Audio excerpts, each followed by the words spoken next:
여러분, 어떤 사람은 매년 같은 날이면 절대 오지 않을 답장을 기다리며 똑같은 화면을 다시 켭니다. 서울의 한 오래된 아파트 15층. 정년 퇴임한 박진우 교수는 매년 3월 12일 새벽 5시에 일어났습니다.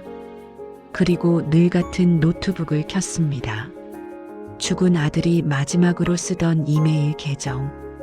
받는 사람이 없는 주소로 9년 동안 같은 제목의 메일을 보냈습니다. 선우야, 오늘도 아빠는 여기 있다. 답이 올 리 없다는 걸 누구보다 잘 알면서도 그는 그 메일함을 닫지 못했습니다. 그런데 그날은 달랐습니다. 받은 편지함 맨 위에 낯선 제목이 하나 떠 있었습니다. 아빠 혹시 이거 보면 답장해 주세요. 보낸 사람은 분명 죽은 아들 박선우였습니다. 박진우 교수의 손이 처음으로 9년 만에 떨리기 시작했습니다. 그런데 더 이상한 건 그 메일이 기적이 아니라는 거였습니다. 메일에는 아이들 목소리가 남아 있었고 그 아이들이 있는 곳은 서울 한복판, 사람들이 매일 지나치는 골목이었어요. 그리고 박진우 교수는 그날 알게 됩니다. 자신이 9년 동안 기다린 건 아들의 답장이 아니라 아들이 남겨둔 아이들의 구조 신호였다는 걸요. 하지만 문제는 여기서 시작됩니다. 교수가 그 골목에 도착했을 때 아이들은 문을 열지 않았습니다. 아니, 정확히는 열 수가 없었습니다. 박진우 교수는 평생을 정확함으로 살아온 사람이었습니다. 강단에서는 단 한 번도 말이 흐트러진 적이 없었습니다. 학생들이 숨을 죽일 만큼 또렷하고 단정한 목소리, 메모는 항상 같은 간격, 같은 규칙으로 정리되어 있었습니다. 그는 감정이 많은 사람이 아니라기보다 감정을 정리하는 사람에 가까웠습니다. 그런 그에게도 단 하나 정리되지 않는 날이 있었습니다. 9년 전 아들 박선우가 집을 떠난 날. 선우는 다큐멘터리 작가였습니다. 사람들의 삶을 찍고 골목의 이야기를 기록하고 세상이 외면하는 장면을 끝까지 따라가는 사람이었습니다. 박진우 교수는 그 길을 이해하지 못했습니다. 너는 왜 굳이 고생을 사서 하니? 아버지처럼 안정적인 길을 가면 안 되냐? 학계로 들어오면 충분히 도와줄 수 있는데. 그 말들이 선우를 조금씩 멀어지게 했습니다. 마지막은 싸움이었습니다. 선우는 말했습니다. 아빠는 사람을 사랑하는 게 아니라 사람을 정답으로 만들고 싶어 해요. 박진우 교수는 그 말을 듣고도 즉시 반박하지 못했습니다. 그날 밤 선우는 짐을 싸서 나갔고 박진우 교수는 문을 붙잡지 않았습니다. 정확함으로 살던 그는 그때만큼은 붙잡아야 한다는 정답을 끝내 선택하지 못했습니다. 그리고 몇 달 뒤 사고 소식이 왔습니다. 박진우 교수는 장례식장에서 아들의 얼굴을 제대로 보지 못했습니다. 사람들은 마지막 인사를 하라고 했지만 그는 고개를 숙인 채 끝까지 말이 없었습니다. 누군가 그의 어깨를 두드리며 위로했지만 그는 그 모든 소리가 멀게만 들렸습니다. 그날 이후 박진우 교수는 세상에서 가장 조용한 습관을 하나 만들었습니다. 매년 선우의 생일 새벽 5시 노트북을 켜고 선우의 이메일 계정으로 메일을 보내는 것. 그게 그의 사과였고, 그게 그의 벌이었고, 그게 그의 기도였습니다. 3월 12일 새벽 창밖에는 아직 서울의 불빛이 남아 있었습니다. 박진우 교수는 늘 하던 대로 비밀번호를 눌렀습니다. 그 계정은 몇 번이고 로그인 오류가 나곤 했는데 그날은 이상하게도 바로 접속이 되었습니다. 받은 편지함, 스팸함, 보낸 편지함, 늘 텅 비어 있는 공간. 그런데 맨 위에 새 메일이 하나 떠 있었습니다. 제목 아빠 혹시 이거 보면 답장해 주세요. 보낸 사람 PARKSUNWO. 박진우 교수는 순간 숨이 멎는 느낌이 들었습니다. 이건 해킹일 수도 있다. 장난일 수도 있다. 그는 수십 가지 가능성을 빠르게 떠올렸지만 손은 이미 마우스를 움직이고 있었습니다. 메일 내용은 짧았습니다. 아빠, 저예요. 선우요. 이게 정말 아빠한테 가는 건지 모르겠어요. 근데 누군가 이 계정을 쓰고 있어요. 저는 아니에요. 근데 이 메일함에 제 이름이 떠 있어요. 그리고 할인이랑 하윤이가 있어요. 우리 이제 어디로 가야 해요? 끝에 첨부 파일 하나. 녹음 파일이었습니다. 박진우 교수는 재생 버튼을 누르기 전 손을 잠깐 멈췄습니다. 그의 삶에서 재생이라는 단어는 돌아올 수 없는 시간을 떠올리게 했습니다. 그런데도 그는 결국 눌렀습니다. 스피커에서 아이 목소리가 흘러나왔습니다. 아저씨 아니 아빠. 혹시 들리면 우리 집에 못 들어가요. 그 뒤로 작은 울음소리. 또 다른 아이가 숨을 삼키는 소리. 그 녹음에는 단 한 문장만 남아 있었습니다. 집에 못 들어가요. 그 말이 의미하는 게 뭔지 교수는 아직 몰랐습니다. 하지만 곧 알게 되죠. 그 아이들에게는 집이 있어도 돌아갈 곳이 없었다는 걸요. 박진우 교수는 그 소리가 낯설지 않다는 걸 느꼈습니다. 아이의 말투가 아니라 울음을 참는 방식이 선우와 닮아 있었습니다. 그는 노트북 화면을 바라보며 처음으로 혼잣말을 했습니다. 너 결혼했니? 그 말이 입 밖으로 나오자 가슴 한복판이 늦게 아파왔습니다. 박진우 교수는 누구에게도 쉽게 부탁하는 사람이 아니었습니다. 하지만 그날은 스스로 해결할 수 없는 일이었습니다. 그는 전화기를 들어 오랫동안 함께 일해온 연구조교 김수연에게 전화를 걸었습니다. 시간은 새벽 6시 20분. 수연은 잠이 덜 깬 목소리로 받았습니다. 교수님 무슨 일이세요? 박진우 교수는 길게 설명하지 않았습니다. 지금 당장 연구실로 와요. 그리고 컴퓨터 좀 봐야겠어요. 2시간 뒤 대학 연구실.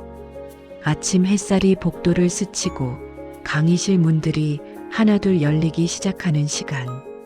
김수연은 박진우 교수의 얼굴을 보자 뭔가 이상하다는 걸 바로 느꼈습니다. 평소엔 눈빛이 흔들리지 않는 사람. 그런데 그날은 교수의 손끝이 미세하게 떨리고 있었습니다. 박진우 교수는 노트북을 열어 메일을 보여줬습니다. 김수연은 처음엔 말이 없었습니다. 그리고 조심스럽게 물었습니다. 교수님, 이거 혹시 피싱이나 해킹일 수도 있어요. 알아요. 그럼 확인해 볼게요. 수연은 IT 쪽에 밝았습니다. 학교 서버 로그, 접속 기록, IP, 첨부 파일 메타데이터를 차근차근 확인했습니다. 그리고 화면을 보며 입술을 잠깐 깨물었습니다. 교수님, 이거 장난이 아니에요. 뭐가? 최근 일주일 사이에 이 계정이 실제로 접속됐어요. 서울 동대문구 쪽으로 잡혀요. 정확한 주소는 더 확인해야 하지만 박진우 교수는 말없이 앉아 있다가 조용히 물었습니다. 동대문구 어디요? 청량리 쪽 오래된 주택가로 보여요. 박진우 교수는 그 순간 자신이 그곳을 한 번도 가본 적 없는 동네라고 느끼며 묘하게 두려워졌습니다. 학회, 강의, 회의, 세미나. 그의 서울은 늘 정돈된 곳에만 있었습니다. 정돈되지 않은 서울의 삶이 그곳엔 있을 것 같았습니다. 그날 오후 박진우 교수와 김수연은 청량리역 근처에서 택시를 내렸습니다. 봄이라고 하기엔 바람이 아직 차가웠습니다. 골목은 생각보다 좁았고 낡은 간판과 오래된 벽이 서로의 시간을 긁어내고 있었습니다. 수연은 휴대폰 지도와 접속 기록을 번갈아 보며 길을 잡았습니다. 이쪽이에요, 교수님.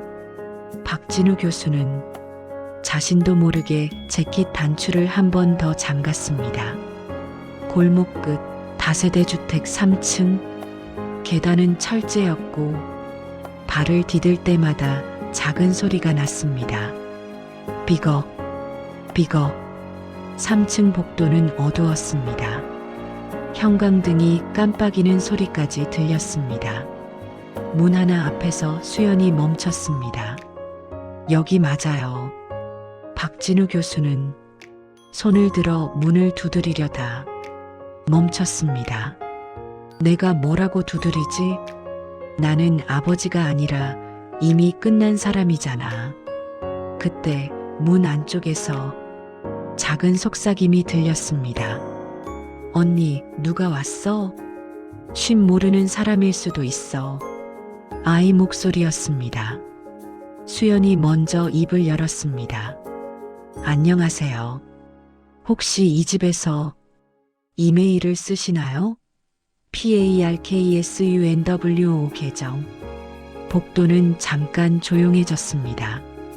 그리고 문이 아주 조금 열렸습니다. 문틈 사이로 아이 얼굴이 보였습니다. 초등학생쯤, 짧게 묶은 머리, 눈빛은 맑지만 그 안에 경계가 깊었습니다. 아이가 물었습니다. 누구세요? 수연이 조심스럽게 말했습니다. 우리는 너희 아빠를 아는 사람인데 혹시 여기 보호자 어른은? 아이의 얼굴이 굳었습니다. 아빠 없어요. 그럼 너 이름이? 말 못해요. 문은 더 열리지 않았습니다. 그때 문 뒤에서 또 다른 얼굴이 나타났습니다. 똑같은 얼굴, 똑같은 눈, 쌍둥이였습니다.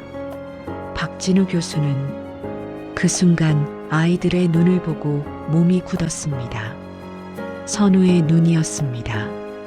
정확히 말하면 선우가 웃을 때 올라가던 눈꼬리의 방향과 슬픔을 참을 때 굳어지던 그 표정이 아이들에게 있었습니다.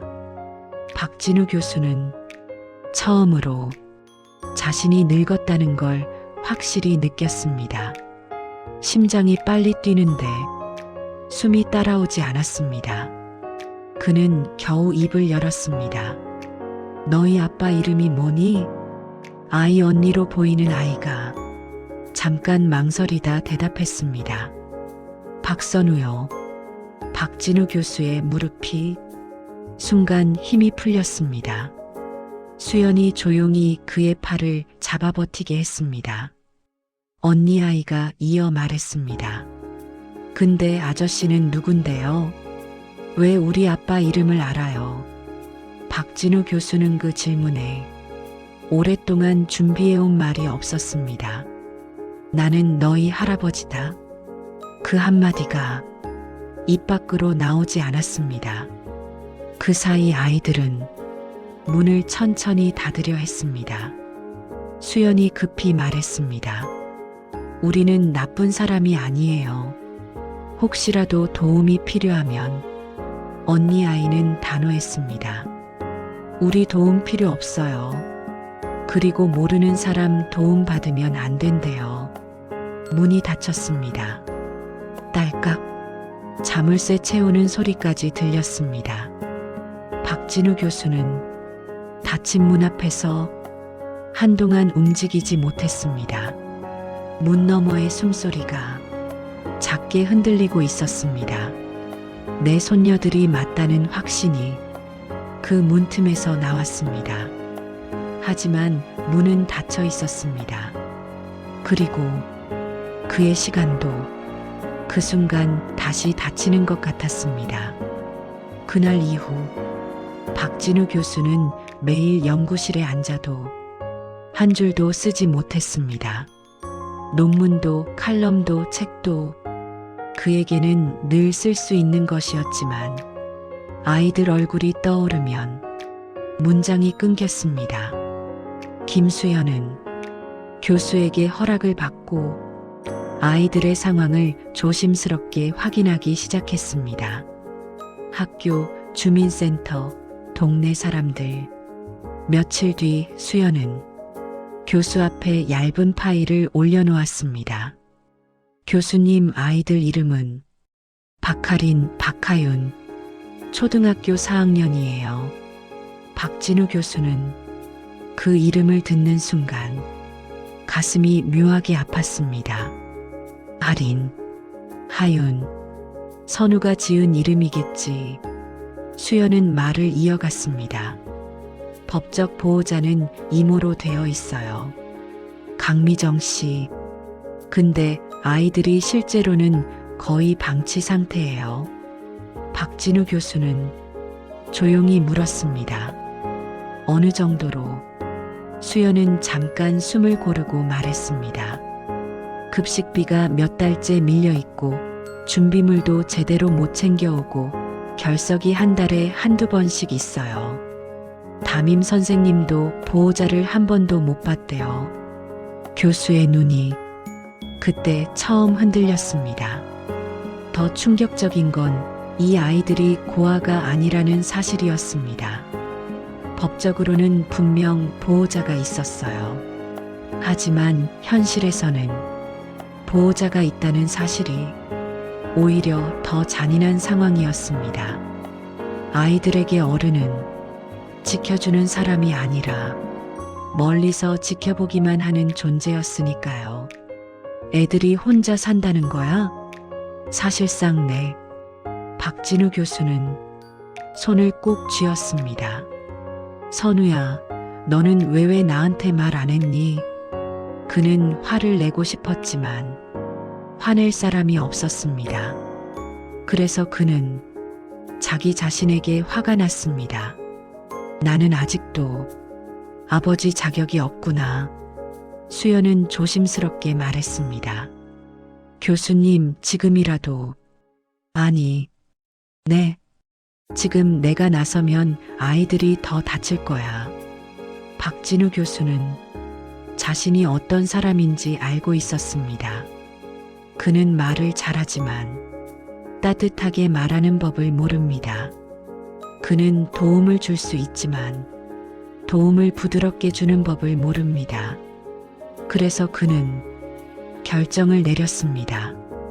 당분간은 너만 조심스럽게 아이들 곁에 있어줘요. 절대 겁주지 말고. 수연은 고개를 끄덕였습니다.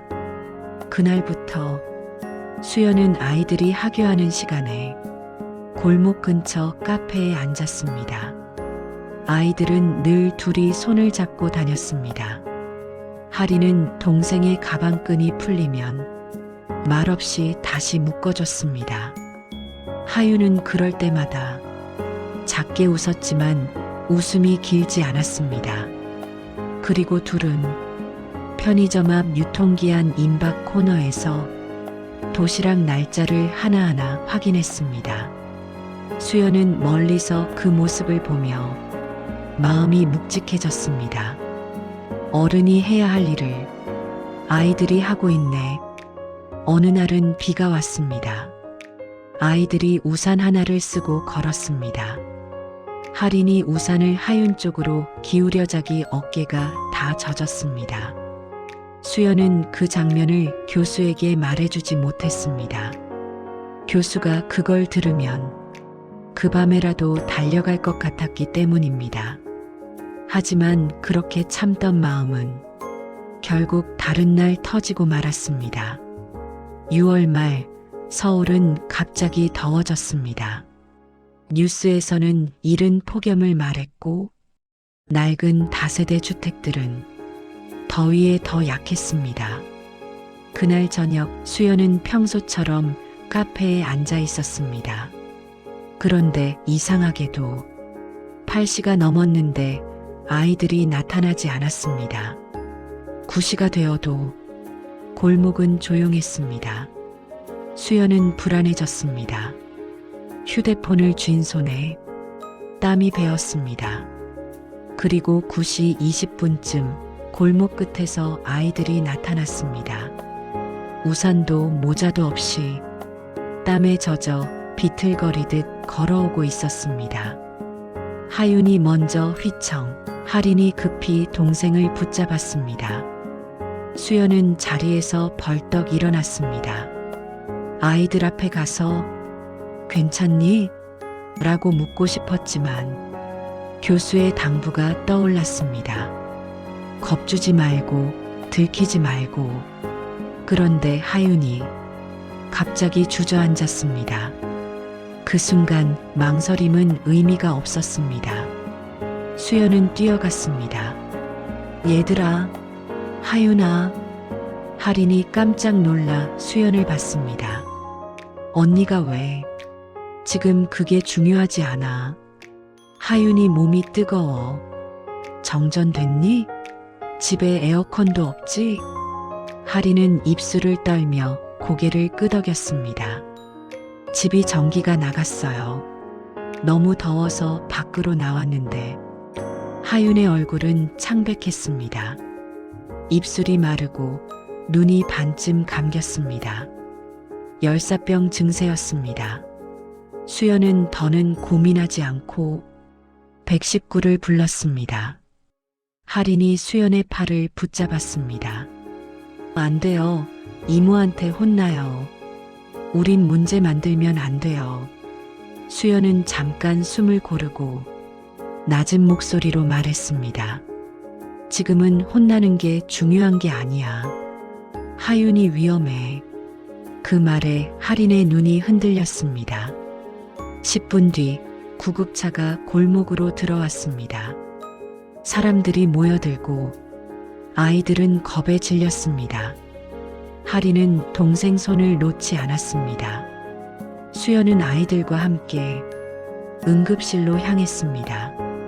그리고 그 순간 수연은 휴대폰을 꺼내 교수에게 전화를 걸었습니다. 교수님, 지금 병원입니다. 아이들이 하윤이가 쓰러졌어요. 오늘 오셔야 할 것 같아요. 박진우 교수의 목소리가 전화기 너머에서 갈라졌습니다. 어느 병원? 고대 안암 쪽 응급실이에요. 전화를 끊고 난 뒤 수연은 깊게 숨을 쉬었습니다. 이제는 숨길 수 없는 흐름이 시작된 겁니다. 응급실은 늘 그랬듯 밝고 차가웠습니다. 하윤은 링거를 맞으며 작게 떨었습니다. 할인은 옆 침대에 앉아 동생 손등을 가만히 쓰다듬었습니다. 언니, 우리 또 버려져? 하윤이 속삭였고 할인은 대답하지 못했습니다. 그때 문이 열렸습니다. 정장 재킷을 제대로 입지도 못한 채 숨을 헐떡이며 들어오는 노인이 있었습니다. 박진우 교수였습니다. 그는 문 앞에서 아이들을 보는 순간 멈췄습니다. 할인과 하윤, 작은 팔에 꽂힌 링거 바늘, 너무 큰 병원 침대, 낯선 하얀 불빛. 그 장면은 그에게 강의실보다 낯설었고 장례식장만큼 차가웠습니다. 수연이 교수 옆으로 다가갔습니다. 교수님, 저쪽이에요. 박진우 교수는 한 걸음 또 한 걸음 천천히 다가갔습니다. 할인이 고개를 들었습니다. 그 눈빛은 바로 그날의 복도에서 보던 그 경계였습니다. 저 아저씨, 할인이 말끝을 흐렸습니다. 박진우 교수는 입술이 떨렸습니다. 그가 평생 가장 잘하던 말은 설명이고 논증이고 정의였습니다. 하지만 지금 필요한 말은 그런 말이 아니었습니다. 그는 겨우 아주 작은 목소리로 말했습니다. 나는 너희 아빠의 아버지다. 할인의 얼굴이 굳었습니다. 하윤은 눈을 떴습니다. 그리고 교수의 얼굴을 빤히 봤습니다. 할아버지, 그 한마디가 박진우 교수의 가슴을 무너뜨렸습니다. 그는 고개를 끄덕였습니다. 그래 할아버지. 하윤의 눈에서 눈물이 흘렀습니다. 그럼 우리 아빠, 진짜 우리 아빠 맞아요? 할인은 동생이 그렇게 말하는 게 무서운 듯 손을 꽉 쥐었습니다. 박진우 교수는 그 질문에 대답보다 먼저 숨이 막혔습니다. 맞다. 그는 결국 그렇게 말했습니다. 할인이 천천히, 아주 천천히 묻습니다. 그럼 왜 이제 와요? 그 목소리는 크지 않았지만 응급실 안에서 이상하게 크게 울렸습니다. 우리가 힘들 때는 어디 있었어요? 박진우 교수는 그 질문에 아무 답을 할 수 없었습니다. 나는 너희 아빠랑 싸우느라 너희를 몰랐어. 그 말, 이 입 밖으로 나오면 용서받을 수 있을까? 그는 고개를 숙였습니다. 미안하다. 할인의 눈이 흔들렸습니다. 하지만 흔들린 만큼 분노도 올라왔습니다. 미안하다고 끝나요? 그때 간호사가 들어왔습니다. 보호자분 서명 필요합니다. 박진우 교수는 반사적으로 앞으로 나섰습니다. 제가 할아버지입니다. 제가 서명하겠습니다. 간호사는 조심스럽게 고개를 저었습니다. 죄송하지만 법적 보호자가 아니시면. 그 말이 박진우 교수의 얼굴을 하얗게 만들었습니다. 법적 보호자 누구죠? 간호사가 물었고 할인이 작은 목소리로 말했습니다. 이모요.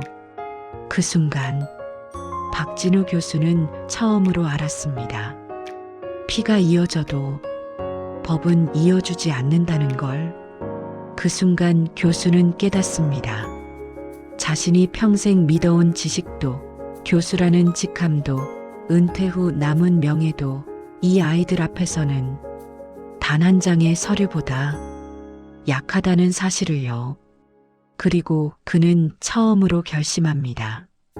이번에는 사과가 아니라 책임을 선택하겠다고요. 복도 끝에서 하이힐 소리가 들렸습니다. 똑, 똑, 똑. 여자가 급하게 걸어왔습니다. 화장이 진했고 향수가 강했습니다.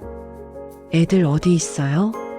강미정, 아이들의 법적 보호자, 이모. 그녀는 응급실 안으로 들어와 아이들을 보자마자 인상을 찌푸렸습니다. 야, 너희 왜 또 이리야? 하윤이가 너무 더워서. 할인이 작게 말했지만 이모는 듣지 않는 얼굴이었습니다. 간호사가 서류를 내밀었습니다. 보호자분 서명 부탁드립니다. 이모는 대충 사인하고 물었습니다. 얼마예요? 금액을 듣자마자 그녀는 한숨을 쉬었습니다. 에휴, 돈만 들어가네. 박진우 교수의 손이 천천히 주먹을 쥐었습니다. 그는 복도에서 들어온 후 조용히 말했습니다. 이 아이들 지금까지 어떻게 돌보셨습니까?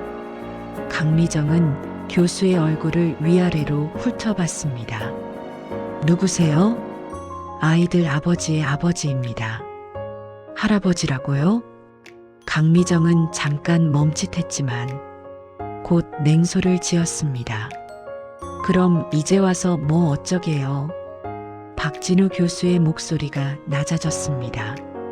아이들이 급식비도 못 내고 준비물도 못 챙기고 열사병으로 쓰러질 때까지 방치된 개정상입니까? 강미정은 짜증 섞인 얼굴로 말했습니다. 애들 다 컸잖아요. 둘이서 잘하던데요. 그 말에 박진우 교수는 처음으로 목소리를 올렸습니다. 초등학생이 다 컸다고요? 복도 사람들이 쳐다봤습니다. 강미정은 오히려 더 크게 말했습니다. 법적으로 보호자는 나예요. 할아버지든 뭐든 지금 권한 없잖아요. 그 한마디가 박진우 교수의 심장을 찔렀습니다. 그는 잠깐 숨을 고르고 단호하게 말했습니다. 증명하겠습니다. 뭐요? 내가 친할아버지라는 걸. DNA 검사하죠. 강미정은 비웃듯 고개를 끄덕였습니다. 마음대로 하세요. 근데 그거 해도 소용없어요. 보호자는 나니까. 하리는 병실 안에서 그 대화를 모두 들었습니다. 그 순간 하린의 눈에 어른들은 모두 같은 얼굴로 보였을지도 모릅니다. 우리를 두고 싸우는 사람들. 하윤이 속삭였습니다. 언니 우리 짐이야? 하리는 대답 대신 동생 손을 더 꼭 잡았습니다. 그날 밤 박진우 교수는 집으로 돌아가지 못했습니다. 병원 복도 의자에 앉아 하얀 벽을 바라보며 끝없이 같은 생각을 되풀이했습니다. 선우가 나를 떠난 이유, 그는 그제야 인정했습니다. 자신은 선우를 사랑했지만 선우의 삶을 존중하지 못했습니다. 나는 아버지였지만 아들의 선택을 믿지 못한 아버지였다. 그리고 지금 손녀들에게도 같은 실수를 할 수는 없었습니다. 다음 날 박진우 교수는 변호사를 불렀습니다. 법, 절차, 증거, 그가 평생 다뤄온 정확함이 이제는 아이들을 살릴 도구가 되어야 했습니다. 수연은 그동안 모은 기록을 하나씩 정리해 건넸습니다. 담임 교사의 확인서, 급식비 체납 기록, 결석 및 연락 두절 기록, 동네 주민 증언, 정전 당시 119 기록. 변호사는 자료를 읽고 말했습니다. 충분합니다. 보호자 변경 신청 가능합니다. 얼마나 걸립니까? 박진우 교수가 물었습니다. 빠르면 한 달, 보통 두세 달. 그 사이 아이들은 현 보호자 아래에 있습니다. 박진우 교수의 턱이 굳었습니다. 그럴 수는 없어요. 변호사는 현실적으로 말했습니다. 법은 시간이 걸립니다. 그 말이 박진우 교수에게는 가장 잔인하게 들렸습니다. 그는 시간 때문에 아들을 잃었고 또 시간 때문에 손녀들을 잃을 뻔했습니다. 그런데도 법은 시간을 요구했습니다. 그날 밤 박진우 교수는 선우의 사진 한 장을 꺼냈습니다. 책상 서랍 가장 안쪽에 숨겨둔 것. 그는 사진을 바라보며 처음으로 말했습니다. 선우야, 이번에는 늦지 않게 할게. 절차가 시작되었지만 아이들의 마음은 시작되지 않았습니다. 하리는 여전히 차가웠고 하유는 조심스러웠습니다. 박진우 교수는 병문 안을 가도 말을 많이 하지 않았습니다. 그는 설명을 하면 해결될 거라고 본능적으로 생각하는 사람이었습니다. 하지만 아이들은 설명이 아니라 시간과 행동을 보고 있었습니다. 하윤은 어느 날 교수에게 작은 질문을 했습니다. 할아버지, 우리 아빠는 어떤 사람이었어요? 박진우 교수는 그 질문 앞에서 처음으로 당황했습니다. 그는 선우를 평가해 본 적은 많았지만 이야기해 본 적은 거의 없었습니다. 그는 잠시 생각하다가 조용히 말했습니다. 너희 아빠는 세상에서 가장 고집센 사람이었다. 하윤이 웃었습니다. 언니 같네. 박진우 교수는 그 말에 웃지 못하고 대신 목이 메었습니다. 그는 이어 말했습니다. 그리고 그 고집이 누군가를 살리기도 했다. 하리는 옆에서 듣고 있었지만 고개를 돌린 채 말이 없었습니다. 그날 밤 하리는 이불을 머리끝까지 덮고 작게 중얼거렸습니다. 우린 또 버려질 거야. 하윤이 속삭였습니다. 언니 할아버지, 나쁜 사람 같진 않아. 좋은 사람도 떠날 수 있어. 하린의 목소리는 아이 같지 않게 너무 오래된 슬픔을 담고 있었습니다. 몇 주 뒤 DNA 검사 결과가 나왔습니다. 친손녀가 맞았습니다. 그 종이 한 장은 박진우 교수의 인생에서 가장 확실한 정답이었지만 아이들의 마음에는 정답이 아니었습니다. 복지기관 조사도 이어졌고 결국 법원은 강미정을 보호자 부적격으로 판단했습니다. 방치 정황, 지속적 돌봄 부재, 생활관리 미흡. 판결문은 차갑게 정확하게 아이들의 고통을 문장으로 정리했습니다. 그리고 마침내 박진우 교수에게 후견 및 보호자 지위가 부여되었습니다. 그날 박진우 교수는 오래된 다세대 주택 3층 문 앞에 섰습니다. 이번에는 망설이지 않고 두드렸습니다. 똑똑 문이 열렸고 할인이 서 있었습니다. 표정은 여전히 단단했습니다. 짐 다 쌌니? 박진우 교수가 물었습니다. 할인은 짧게 대답했습니다. 네. 방 안의 짐은 박스 하나가 전부였습니다. 초등학생 2명의 삶이 박스 하나라는 사실이 박진우 교수의 가슴을 찢었습니다. 하윤은 구석에서 작은 가방을 꼭 안고 있었습니다. 하윤아, 그건 뭐니? 교수가 물었습니다. 하윤은 조심스럽게 꺼냈습니다. 오래된 휴대폰, 선우가 쓰던 폰이었습니다. 아빠 폰이에요. 이건 제가 들고 갈래요. 박진우 교수는 고개를 끄덕였습니다. 그래, 가져가.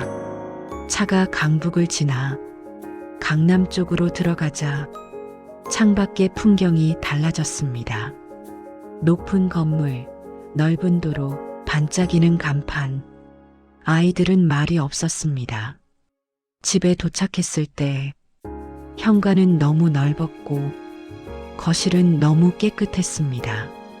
하리는 그 공간에 들어서자마자 발끝을 움츠렸습니다. 여긴 우리 집이 아니다. 그 말이 얼굴에 쓰여 있었습니다. 박진우 교수는 아이들 방을 보여줬습니다. 침대 2개, 책상 2개, 따뜻한 조명. 하지만 하리는 기뻐하지 않았습니다. 여기서 우리가 살아요? 하윤이 조심스럽게 물었습니다. 그래, 불편한 건 천천히 말해도 된다. 저녁 식탁에는 따뜻한 밥과 국이 올라왔습니다. 하윤은 숟가락을 들었고 몇 숟갈을 먹고 나서 작게 말했습니다. 맛있어요. 박진우 교수는 그 말 하나에 눈가가 뜨거워졌습니다. 하지만 하리는 끝까지 먹지 않았습니다. 그저 숟가락을 쥔 채 식탁을 바라봤습니다. 박진우 교수는 억지로 권하지 않았습니다. 먹고 싶을 때 먹어. 그 말은 아이를 배려하는 말이면서 자기 자신에게 하는 다짐 같았습니다. 나는 서두르지 않겠다. 며칠이 지나고 몇 주가 지났습니다. 하유는 조금씩 웃었고 조금씩 말이 늘었습니다. 하지만 하리는 여전히 할아버지라는 단어를 말하지 않았습니다. 그녀는 늘 조심했고 늘 준비했고 늘 먼저 동생을 챙겼습니다. 박진우 교수는 그 모습을 보며 마음이 아팠습니다. 아이에게서 아이를 빼앗아 간 건 가난이 아니라 돌봄의 부재였고 그 부재에 자신도 한몫했다는 걸 알기 때문입니다. 어느 날 밤 박진우 교수는 거실 소파에 앉아 TV를 켠 아이들 옆에 조용히 앉았습니다. 하윤이 만화를 보며 웃었습니다. 하리는 책을 읽다가 가끔 고개를 들어 교수를 힐끗 봤습니다. 박진우 교수는 그 시선이 닿을 때마다 아무 말도 하지 않았습니다. 그저 그 자리에 있었습니다. 시간이 흐른 뒤 하린이 아주 작은 목소리로 말했습니다. 저기요. 박진우 교수가 고개를 돌렸습니다. 하린은 시선을 피한 채 말끝을 이어갔습니다. 내일 학교 준비물 싸야 해요.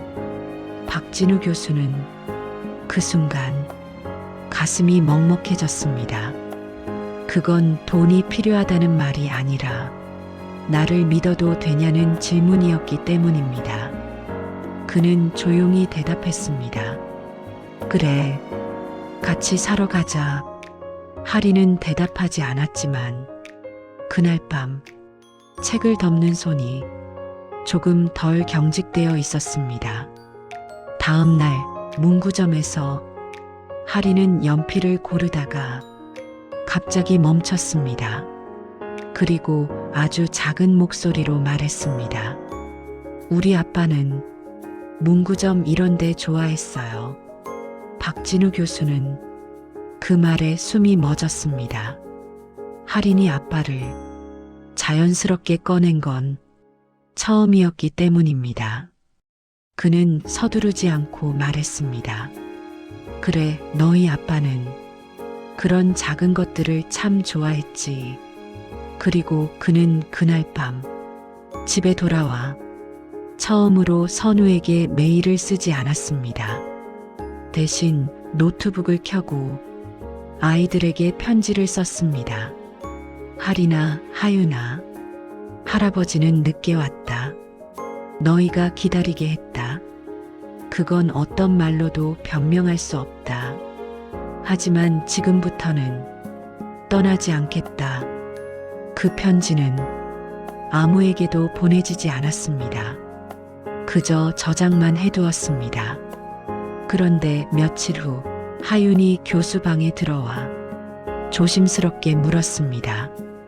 할아버지, 우리 아빠 메일 아직 있어요? 박진우 교수는 고개를 끄덕였습니다. 하윤은 작은 손으로 노트북 옆에 있는 종이를 꺼냈습니다. 아이의 글씨로 적혀 있었습니다. 아빠에게. 하윤이 말했습니다. 우리도 아빠한테 메일 보내면 받을까요?